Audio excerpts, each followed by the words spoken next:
confidential operations that cannot be done through regular procedures without compromising the information gathering activity concerned. Okay.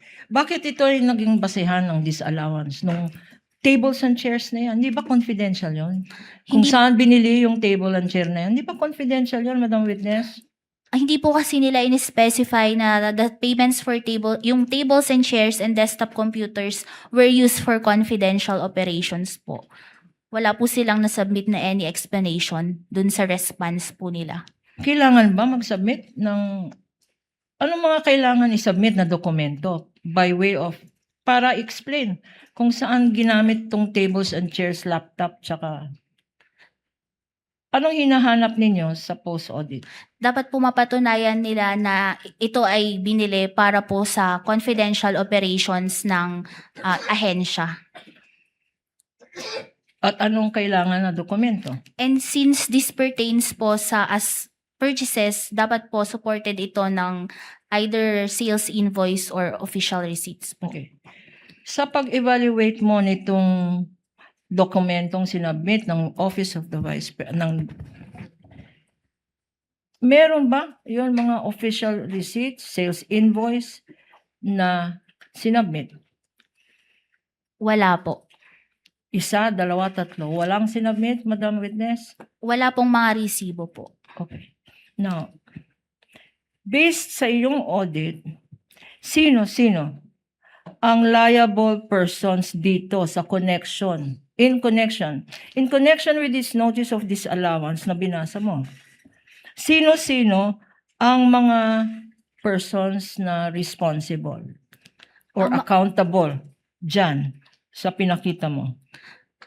Ang mga persons po na liable or responsible is first po the head of agency, Vice President Sara Duterte, the Special Disbursing Officer, si Ms. Gina Acosta, at ang Chief Accountant po na si Ms. Julieta Villa del Rey. Okay.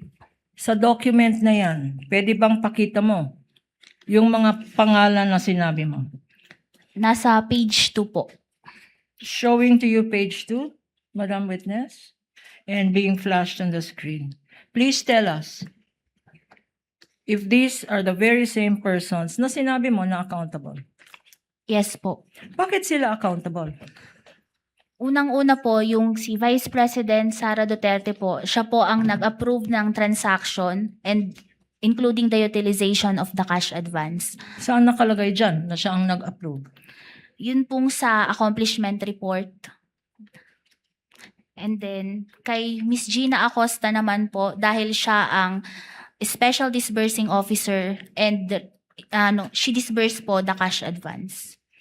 Ito naman Villa del Rey. Bakit sinasabi mo na accountable officer siya? Nag-certify po siya dun sa backseat ng liquidation report na ang supporting documents are complete and proper. Hindi ba nila ginawa ito? Yung mga sinasabi mo na kailangan sa joint circular? Yes po. Yes. It kasi po yung participation nila sa transaction, kaya po sila nasama sa persons na liable po sa transaction na ito. Dahil first, si BP Sara bilang siya ang head of agency at siya po ang nag-approve ng transaction and utilization ng cash advance. Pangalawa po, ang naging participation po ni Ms. Gina Acosta is siya po ang Special Disbursing Officer at siya po yung nag-disburse ng cash advance. At kay Ms. Julieta Villa del Rey naman po, sinertify niya na complete and proper yung supporting documents pero hindi po complete and proper yung nasubmit po sa amin. Okay. Madam Witness, nag-issue ang COA ICFAO ng notice of disallowance. What happened next, if any, kung maalala mo? Noon pong February 5, 2025, nag-appeal po ang Office of the Vice President. Nag-file po sila ng petition for review sa Commission proper. And do you know what happened to this petition for review? Nung April 10, 2026 po, naglabas ng decision ng Commission proper at na-furnishan po ang aming office and in-affirm po nila yung notice of disallowance in the total amount of 73,287,000. So yung petition for review, disallowed pa rin. Noon pong lumabas yung decision ng commission proper, inaffirm po nila yung disallowance. Magkano yung disallowed ng commission proper? Same po sa nasa notice of disallowance namin, 73,287,000 po. At ano naman ang ibig sabihin ng disallowed?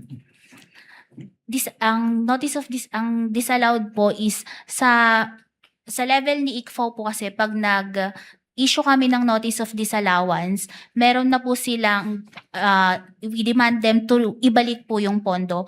Pero meron pong remedy, which is yung ginawa nila, nag-file sila ng petition for review po sa commission proper. At ano naman ang nangyari sa petition for review na yan? Ayun nga po, nagkaroon ng COA decision na inaffirm po nila yung notice of disallowance. Pagkatapos na inaffirm yung notice of disallowance ng commission, ano ang ginawa? If at all. Nung May 2026, meron po silang final na motion for reconsideration. So nag-file ng motion for reconsideration ang Office of the Vice President. Anong nangyari sa motion for reconsideration na final? Tungkol dito sa decision na ibalik ang 73 million na yan. Ano ang status? Wala pa pong naging decision ang commission proper po. Pending resolution po. Okay. Punta naman tayo sa first quarter and second quarter of 2023, which covers the Office of the Vice President's liquidation of confidential funds.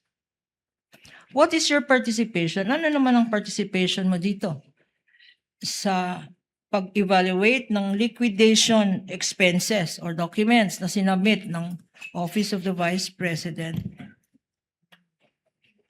For anong period po? For the first quarter of 2020, first and second quarters of 2023. Ako po ang nag-evaluate ng response ng OBP sa Audit Observation Memorandum po na na-issue sa kanila for that period. Yung dalang quarters, nag-issue ng Audit Observation Memorandum. Sino ang nag-issue? Yun po, si Mr. Wamil po. Na-issue po yung AOM na yun nung time ni Mr. Wamil. And if shown to you, this AOM, Audit Observation Memorandum dated February 2024, for the record, this is Exhibit